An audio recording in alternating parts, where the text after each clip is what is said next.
Assalamualaikum warahmatullahi wabarakatuh. Nama saya Nur Afika Akila binti Abdul Malik. ID number BNF 2007-027. Assalamualaikum warahmatullahi wabarakatuh. Nama saya Nur Syazwani binti Ismail. ID number BNF 2007-028. Assalamualaikum warahmatullahi wabarakatuh. Saya Nur Zuliana Syamini binti Zul dengan nombor ID BMF 2007-043. Zakat adalah rukun Islam yang ketiga dan diwajibkan ke atas umat Islam pada tahun kedua Hijrah bersamaan 623 Masihi. Dari segi bahasa, zakat mempunyai berbagai makna, akan tetapi ianya tetap memiliki satu maksud dan satu tujuan yang sama, iaitu menyucikan jiwa dan harta. Zakat ini telah ditafsirkan oleh pelbagai ulama dengan tafsiran yang berbeza-beza. Pertama sekali, mengikut Abu Hasan Al-Wahidi dan Imam Nawawi, zakat bermaksud at-tahuru. Artinya, orang yang selalu menunaikan zakat kerana Allah, bukan untuk dipuji manusia, Allah akan membersihkan dan menyucikan baik hartanya maupun jiwanya. Yang kedua, al-barakatuh. Artinya, orang yang selalu membayar zakat, hartanya akan selalu dilimpahkan keberkatan oleh Allah Subhanahu Wa Taala. Yang ketiga adalah an-nubuh yang bermaksud subur dan berkembang. Secara tegasnya, bahawa orang yang selalu menunaikan zakat, hartanya akan selalu terus tumbuh dan berkembang. Dari segi istilah pula, zakat bermaksud mengeluarkan sebahagian harta tertentu yang telah diwajibkan oleh Allah Subhanahu Wa Taala untuk diberikan kepada orang-orang yang berhak menerimanya dengan kadar, haul tertentu dan memenuhi syarat dan rukunnya. Terdapat beberapa ayat Al-Quran tentang zakat yang turun di Mekah juga di Madinah. Ini menunjukkan bahawa keinginan Allah Subhanahu Wa Taala agar zakat itu sentiasa dinamik, variasi dan produktif sepanjang zaman. Antara ayat Al-Quran yang menjadi dasar hukum pelaksanaan zakat iaitu Bismillahirrahmanirrahim. Ya ayyuhallazina amanu anfiqu min thayyibati ma kasabtum wa mimma akhrajna lakum minal ardh wa la tayammamul khabitha minhu tunfiquna wa lastum bihizi illa anfiqu tu'midu fi wa'lamu anna Allaha ghaniyyun hamid.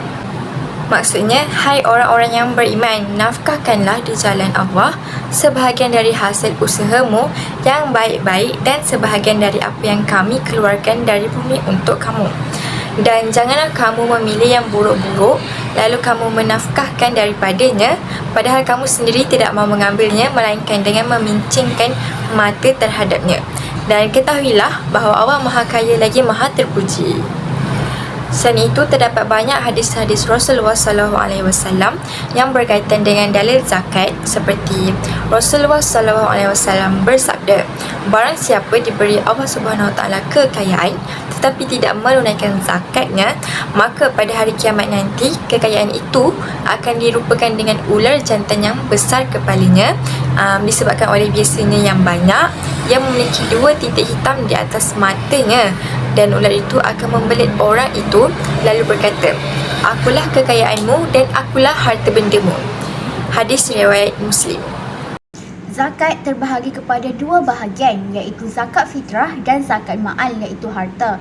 Zakat fitrah adalah zakat diri yang difardukan ke atas setiap individu lelaki dan perempuan Muslim yang berkemampuan dengan syarat-syarat yang telah ditetapkan. Bayaran zakat fitrah boleh dilakukan hanya pada bulan Ramadan sehingga 1 Syawal sebelum menunaikan solat sunat Aidilfitri. Manakala zakat ma'al, iaitu zakat harta, adalah zakat yang dikenakan ke atas harta-harta tertentu dan boleh dibayar pada bila-bila masa sahaja. Kadarnya ialah 2.5% dari jumlah harta. Ianya diwajibkan kerana ia adalah satu jalan jihad kepada Allah dan Islam. Zakat ma'al ini merangkumi zakat pendapatan emas dan perak, perniagaan, saham KWSP, pertanian dan peternakan. Oleh itu, Islam sudah memilih siapa yang berhak menerima zakat. Golongan ini diketahui dengan istilah 8 jenis asnaf, iaitu fakir, miskin, amil iaitu pemungut atau pengagih zakat, mu'alaf, rikab yang bermaksud hamba sahaya, garimin yang bermaksud orang yang berhutang, fisabilillah orang yang berjuang di jalan Allah, dan ibnu sabil yang bermaksud orang yang terputus bekalan dalam perjalanan. Sebagaimana firman Allah Subhanahu wa taala dalam surah At-Taubah. Sehubungan dengan itu, zakat juga berkait dengan usul fiqh. Usul fiqh adalah merupakan gabungan daripada dua perkataan, iaitu usul yang bermaksud pokok, dasar dan asas. Manakala fiqh bermaksud faham atau pengertian tentang sesuatu.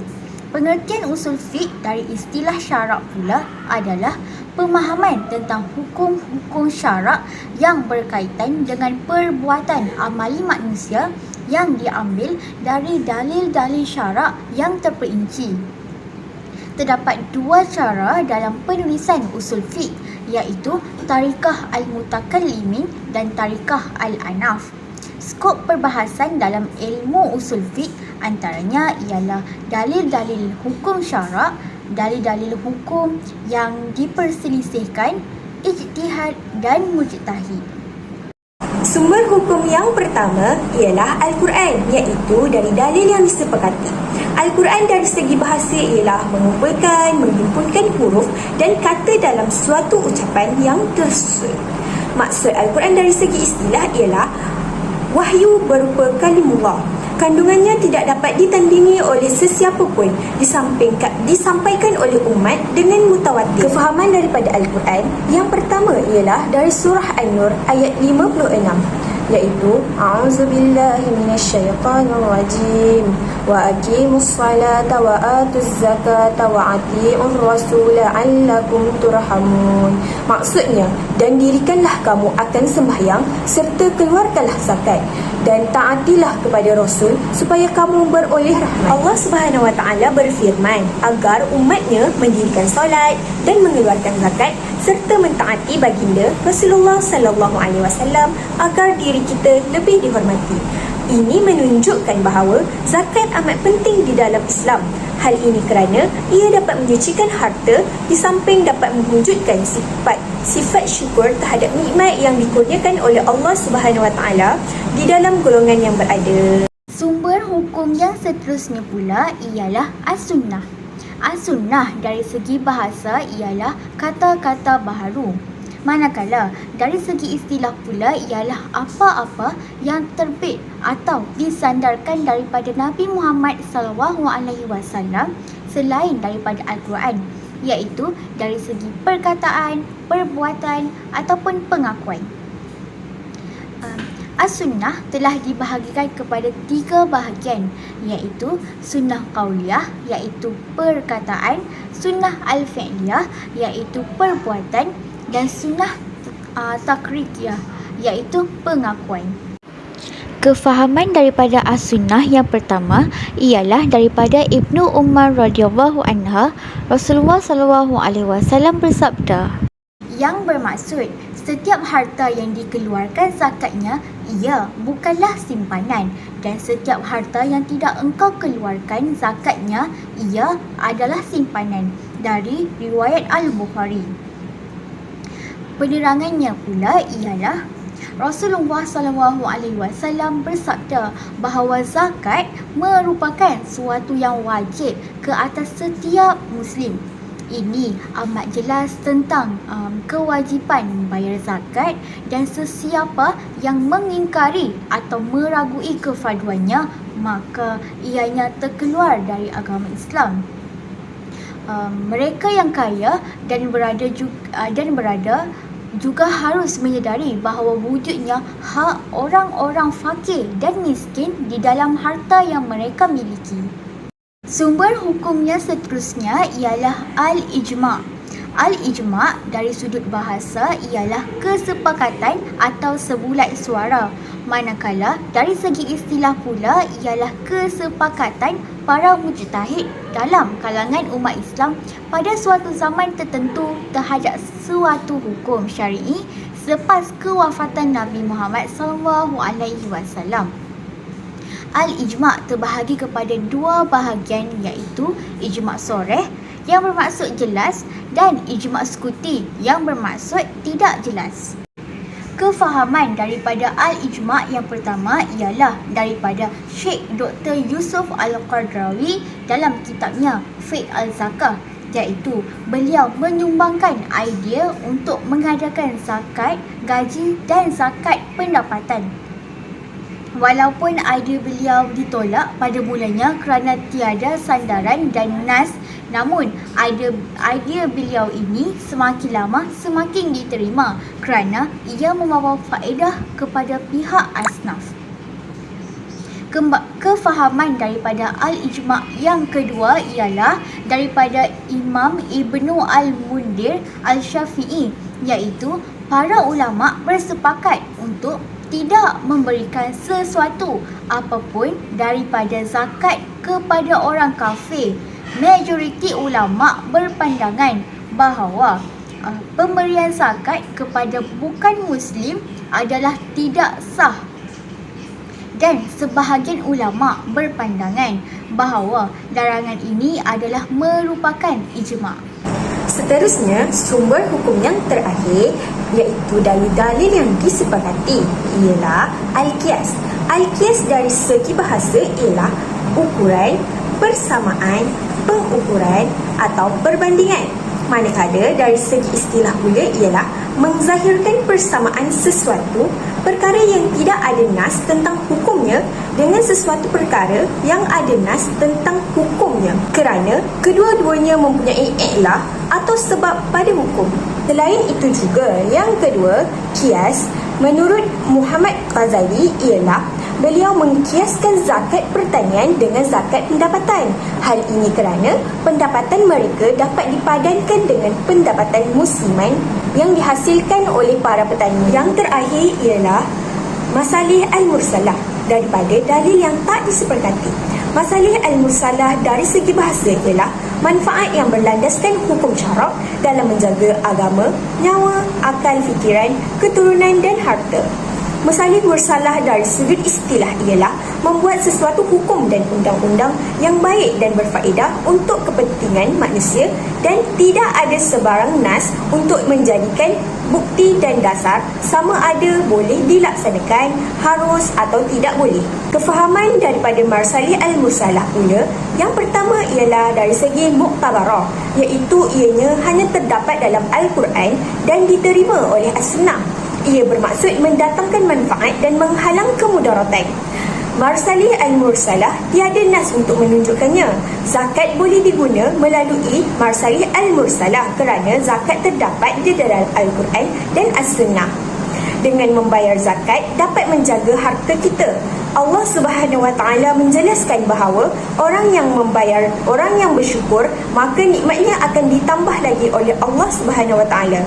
Ini juga artinya bahawa orang yang memiliki harta kemudian bersyukur dengan menunaikan zakat, maka hartanya akan ditambah oleh Allah.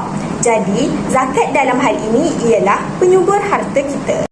Kesimpulannya, zakat merupakan fardu ain ke atas setiap umat Islam yang memenuhi segala syarat-syarat wajib seperti Islam, merdeka, sempurna milik, cukup nisab dan sempurna haul. Oleh itu, jika keengganan untuk membayar zakat secara individu, imam berhak mengambil secara paksa zakatnya. Akan tetapi, jika keengganan untuk membayar zakat adalah secara beramai-ramai atau berkumpulan, maka imam berhak memeranginya seperti mana yang dilakukan oleh Abu Bakar kepada orang-orang yang enggan membayar zakat. Lebih-lebih lagi jika keengganan untuk tidak membayar zakat itu adalah disebabkan oleh keinginannya, padahal dia tahu bahawa zakat itu adalah wajib dan ia tinggal di negara Islam, maka orang tersebut boleh dikategorikan kufur. Bahkan dalam salah satu ayat disebut sebagai orang yang telah musyrik atau menyekutukan Allah. Seterusnya, hikmah dan tujuan bagi pensyariatan zakat tidak hanya tertumpu kepada mereka yang menerimanya, akan tetapi juga kepada mereka yang menunaikan zakat. Misalnya, amalan berzakat boleh menguatkan hubungan persaudaraan dan kasih sayang.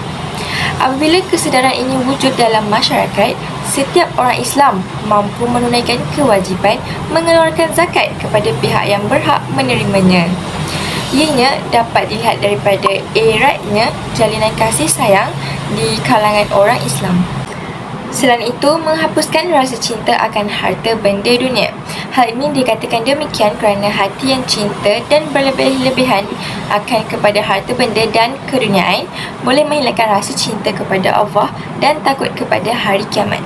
Pada waktu yang sama, zakat juga boleh membersihkan harta dan menenangkan hati.